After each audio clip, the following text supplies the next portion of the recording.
Good morning, good afternoon, good evening, depending on where you are joining in from. My name is Christina, and I'm here with Michael, and we have a stress management workshop today on how alleviating stress has nothing to do with stressors. And I'm going to jump off camera and hand it over to Michael, and I'll let him take the floor here. Thank you. Thank you so much, Christina. I really appreciate the opportunity here.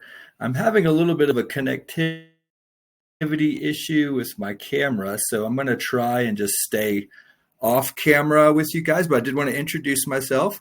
So my name is Michael Brand. I'm a National Board Certified Health and Wellness Coach. I have a coaching practice called Ascent Lifestyle Solutions, and I'm excited to be with you guys today, talk a little bit about stress management. I'm going to go ahead and go off camera here and share my screen. I don't want to waste anybody's time, so I appreciate everybody tuning in and being around for this presentation. So the topic is how managing stress is different from managing stressors.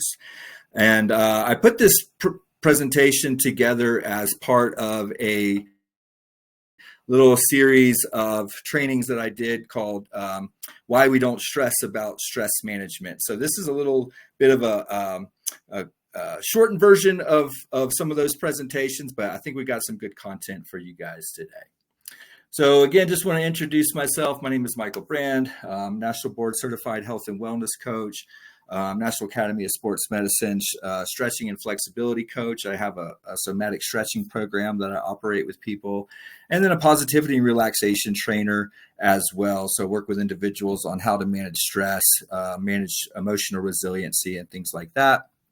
20 years in helping professions, also a certified corporate trainer. So I've been able to take all of my experience, kind of aggregate it into my coaching practice. And so I'm really excited to share about the tools that we have today. So my question, just to get us started, is why is stress management so stressful? And if you'd like to, you can go ahead and do me a favor. If we have a chat feature, yeah, I see it over there. If you want to chat some answers into the box, I'd love to just know what some of your thoughts are on why stress management is so stressful. But for the sake of time, we're going to answer and ask the question sort of rhetorically.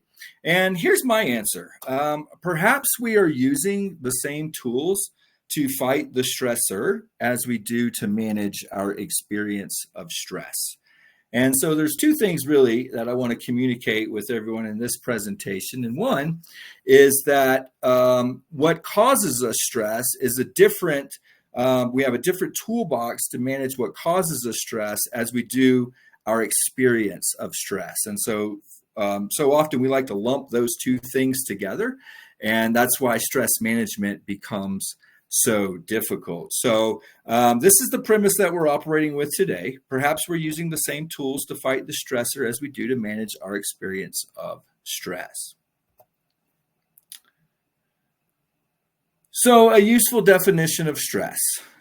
Stress is the perception or real threat to the physical or psychological well-being and the perception that an individual's responses are inadequate to cope with them. So there's two things there. There's an external, which may be real or perceived threat, right? And that's can be a very real situation, or it can be something we create in our head. But then the flip side of that coin is, do I feel adequate in my ability to respond to this threat? Okay. And that's where our stress response comes in. So the stress response is automatic. It can be detrimental to our health over time. You might have heard it called fight, flight, freeze, or fawn. Okay. And then, so there's stress, and then there's stress that causes distress. Anything can be a stressor.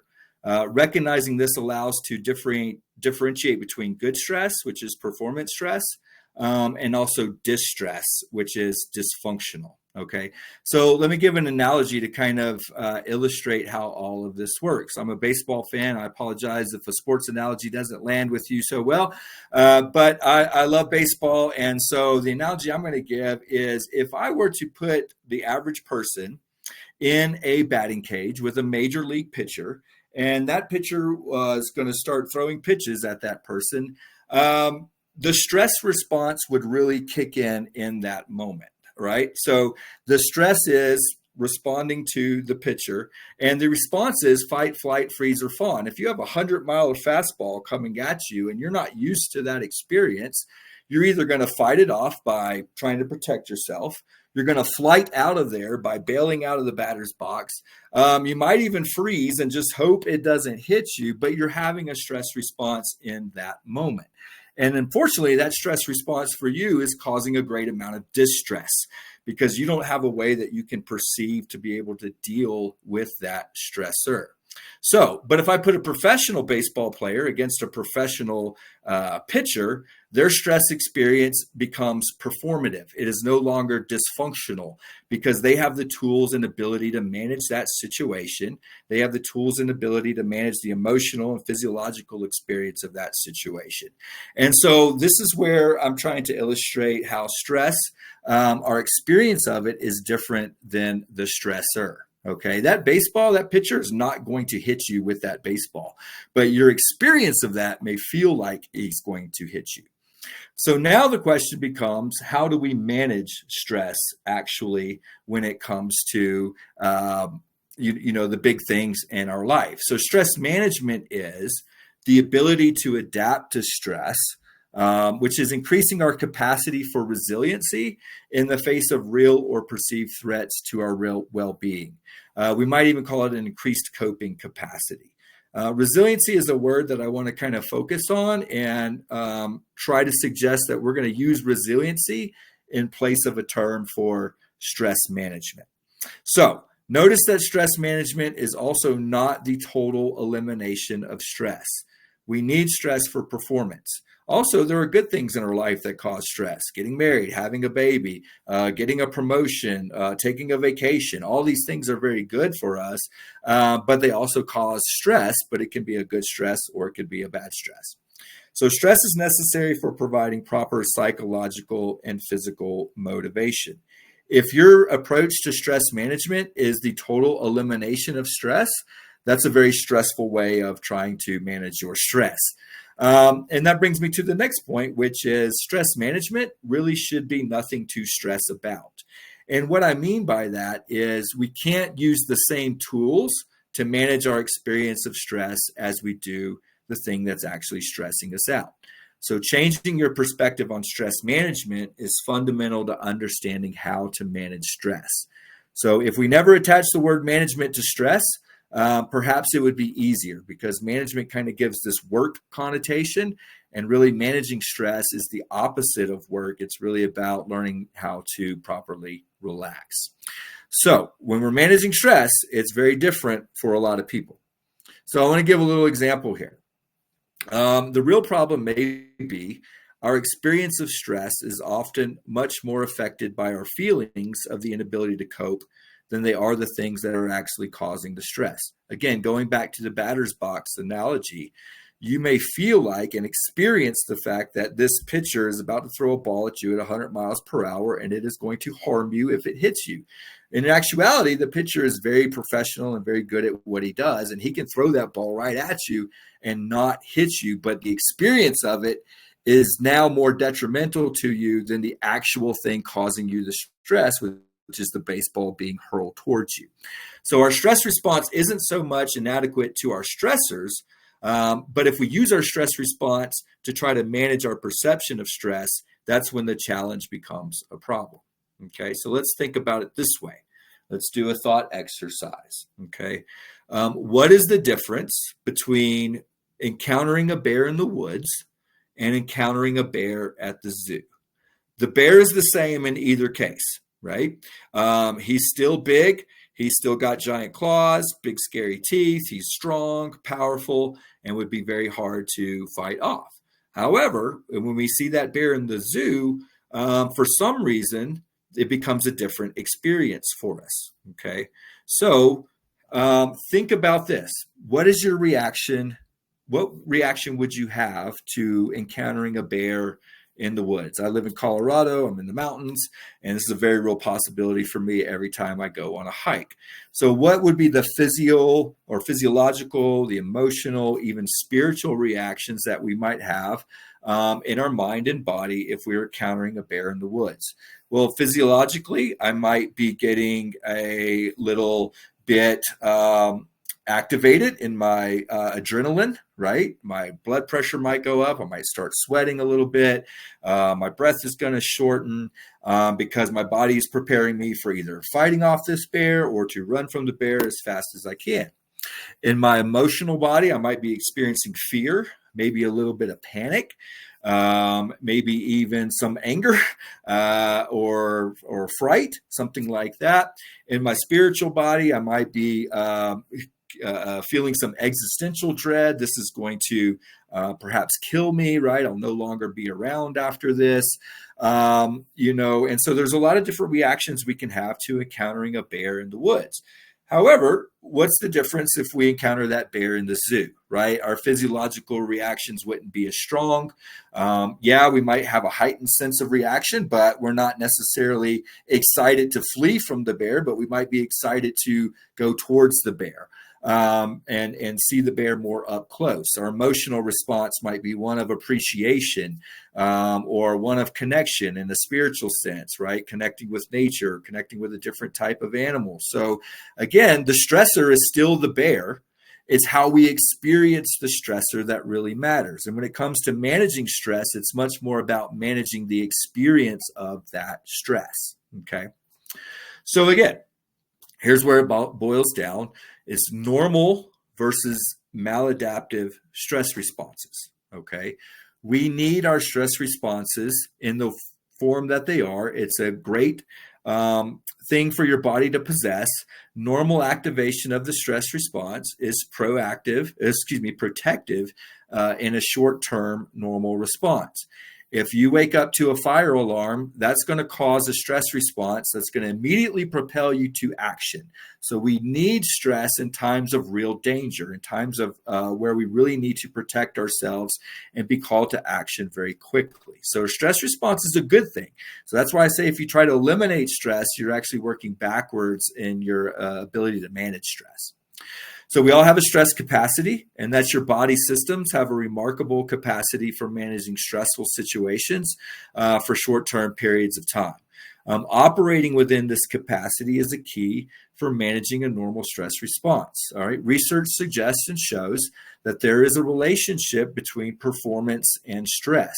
There is a peak amount of stress we can experience that is going to push us to a peak performance level. But once our stress experience goes beyond that, our performance starts to depreciate as well. So there's a huge relationship and correlation between your ability to manage stress and your ability to perform. And this is where the term allostatic load comes from. It's your personal capacity for managing the cumulative burden of stress. All right. When that stress that comes from life events, that stress that comes from, being sick, or stress that comes from any sort of experience that we have. We need to learn to manage our allostatic loads daily so that we can operate using stress to propel us to peak performance. If my allostatic load is too high, then I'm over the edge and my performance starts to decrease as my stress level increases. So again, we want to maintain a proper balance between stress and our ability to manage stress. So let's go back to the bear. How do we manage the bear? What is the big stressor here for managing the bear, right? Or what are our big tools for managing the stressor that is the bear, I should say? Well, your body has four major responses: fight, flight, freeze, or fawn. Now, historically, fight and flight have been the primary stress responses that humans experience, right? In our evolutionary history, we either had to fight off warring tribes or animals, or flee from those warring tribes or animals, or fight for resources, or flee to other resources. I also want to stress here that the fight response can manifest in two ways. It could be very offensive or aggressive, or it could also be very defensive and often even seem kind of passive, right? So if you find yourself in a protective factor, you're still in a fight response because you're preparing yourself. But it's just not an aggressive type of fight response where you're kind of moving forward in that. Flight, again, none of these are bad in and of themselves. What's bad about the response is it when it becomes maladaptive. So you take fight, for instance. If somebody offends me personally, my fight response might be to react to them physically, or my fight response might be to redirect, right, and turn that negative into a positive. And in the same way, I'm still advocating for myself, but one's a more functional response as opposed to a more dysfunctional response. So the question that I might have for you is for you to examine how your fight, flight, freeze behaviors manifest in a stress response, and are they helpful for managing the stressor, in this case, the bear, or whatever the stressor might be in your life. And so the other experience we have now is our tools to manage their stress response, or our experience of stress, or how we respond or react during a stressful event. Okay, so we might have to fight off the bear, but in order to manage my experience of stress, I need to use different tools. Okay. And you think about today's society and today's problems, most of the things that stress us out, we can't run from and we can't physically fight off, right? You can't punch your boss in the face. You can't always be quitting your job just because it's stressful.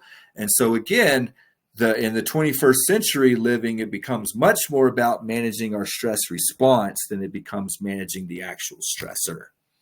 So the tools we have for managing our stress response are, one, it's just our brain, right?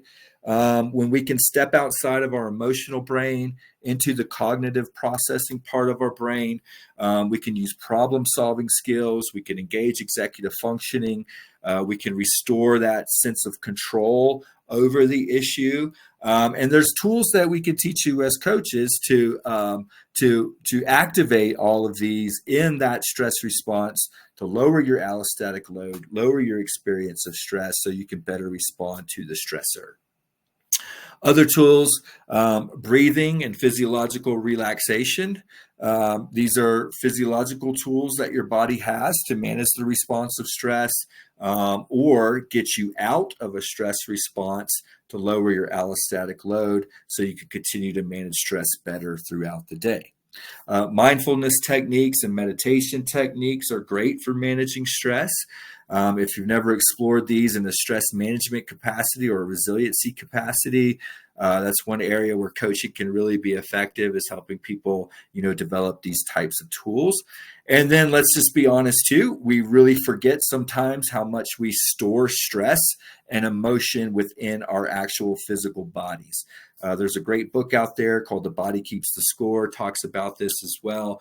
But this is another thing that we can help with coaching, is allowing people to learn how to use their bodies to process stress and emotion through their bodies, which is a great natural physiological way to manage our experience of stress as well. So these are just a few examples of how you can use different tools to manage your experience of stress as you do the thing that's actually causing you stress. And like I said, in our world and culture today, it's much more important to manage the experience of stress as it is to the things that are actually causing us stress.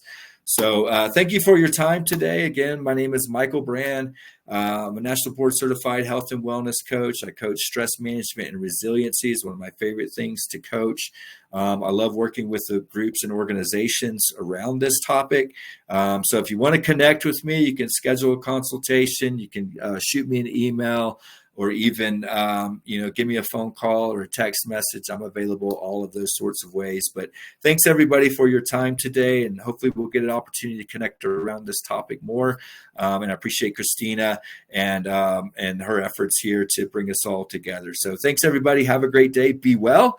And remember that stress management is nothing to stress about. All right, guys. Have a great day. And thank you for your time.